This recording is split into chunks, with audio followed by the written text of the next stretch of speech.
有很多问题，加上多了一些消息，那一起来讨论一下吧。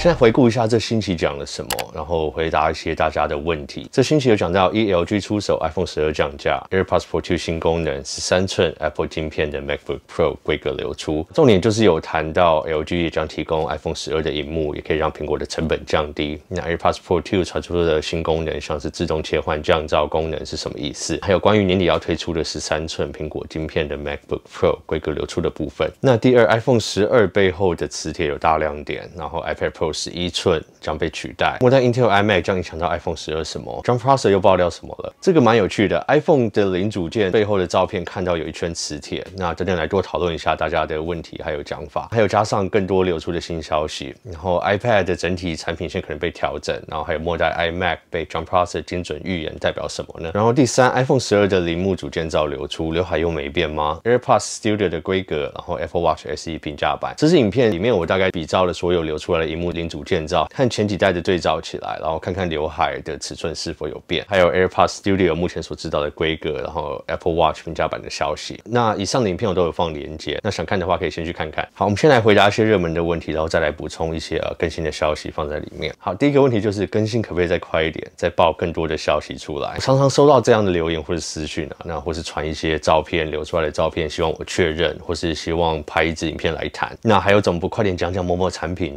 国外的频道都已经讲到了。其实最近更新的速度算是快很多了啦。那有观众提到最近的影片里面有一些消息是比那些国外的频道先爆料出来。那其实我只是刚好早一点点发片而已啦。我相信在我收到消息的同时，他们都已经有了，或是比我更早就收到。当然每一天的消息要多要少，这方面我是比较难自己控制的最近来消息一天天的多出很多，然后每天有什么新的消息或是收到什么人给的消息，我自己也不能预期。尤其是每一年越接近发表期，产品开始进入量产，那自然在供应链端就会有更多的消息流出，而且通常是更能确定的消息。当然在这种状况下，我尽量能快点就快点。我关注苹果相关的留言消息大概20年了吧，当年还有一些网站因为承受不了压力然后关掉，现在相对来说资讯是丰富许多了，但要真的日更也是太累了啦，毕竟我还有别的事要做。最近在发表会前，我就尽量能快就快，然后有什么独家或比较能确认的，也会先来跟大家分享。那其实我就是比较希望不一定要快，可是就是提供一个平台让大家可以一起进来讨论。速度上我也尽量抓个平衡，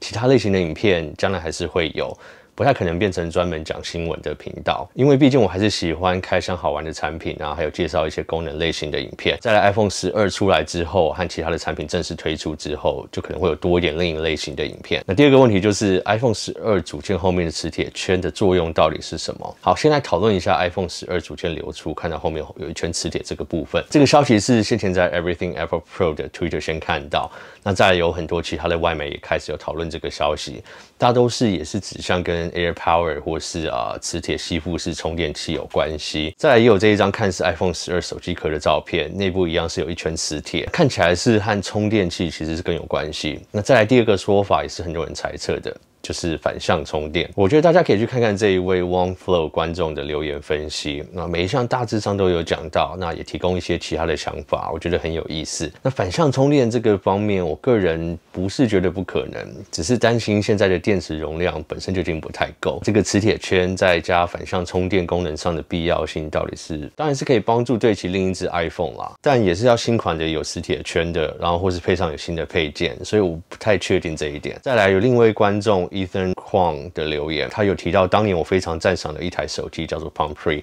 也有类似的功能配件。Palm Pre 的 WebOS， 对，就是现在变成 LG 电视在用的，可以说是走在 iOS 和 Android 的前面非常多。关于这些 App 切换的界面或是多功等等的概念，其实 Palm Pre 都在11年以前就有。如果这位观众没有提起来，我还忘了当年有一个这样磁铁吸附式的充电器，对，就是又是无线充电，然后又是磁铁吸附，而且是在11年以前。当然有很多第三方的厂商也是在在多年前就有提供类似的产品。但是苹果如果要到了现在才往这个方向走，那我相信跟未来要拿掉充电孔的还是很有关系。那 AirPods 目前知道的消息是有2个版本，单机版的是99块美金，然后多充版本的是249块美金。但我在想，单充版本和磁吸式的差别会在哪里？如果就会是同一个的话，那看来苹果还是要我们自己掏钱去买。但如果要自己另外购买的话，那以后充电孔真拿掉的时候怎么办？我不知道你们怎么想。好，那下一个问题就是 AirPods Studio 的音质能好到哪？好，我们下一个来讨论就是 AirPods Pro 第2代还有 AirPods Studio。那 AirPods Studio 是离我们一个比较近的产品，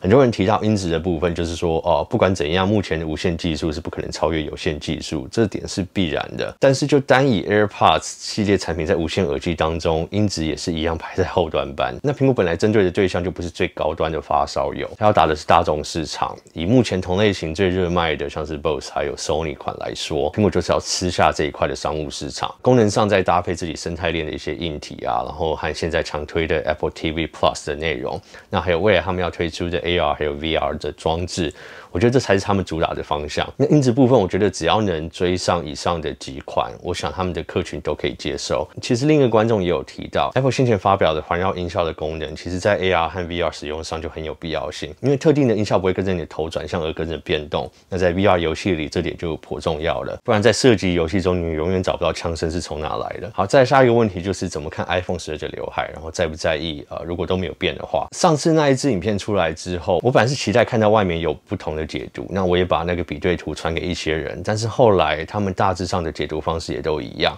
那就是刘海的尺寸很可能不会变。那还有另外一个说法就是，可能只会在 Pro 系列上会缩小。那当然我是很希望看到，其实是很多人提到在 Android 厂都解决了刘海的问题，我觉得这个说法不太正确啦，因为目前还是没有一个厂商同时有达到 Face ID 水准的前置镜头脸部扫描和没有刘海的设计。那萤幕挖孔只是放入了前置镜头，那伸缩镜头我就不太想讲。所以一般来说 Android 厂商因为互相竞争，常常看到很多新的技术先在上面实现。当然如果现在还看不到他们做得到的话，苹果自然就要等到技术再更成熟，我们才会看到这样的改变。至于缩不缩小，我相信一定是有办法做得到，但如果今年看不到的话，或许是成本考量，那或许疫情多少了影响一些新功能的实现。那毕竟量产也晚了2个月，一定是碰到不少问题。加上最近又传出的相机组件供应商出包，我相信今年我们看到的 iPhone 12系列一定跟本来计划中的有不少差别。然后关于相机还有一些其他的消息，目前我有一些在确认中。那如果有更多消息会再回来跟大家说。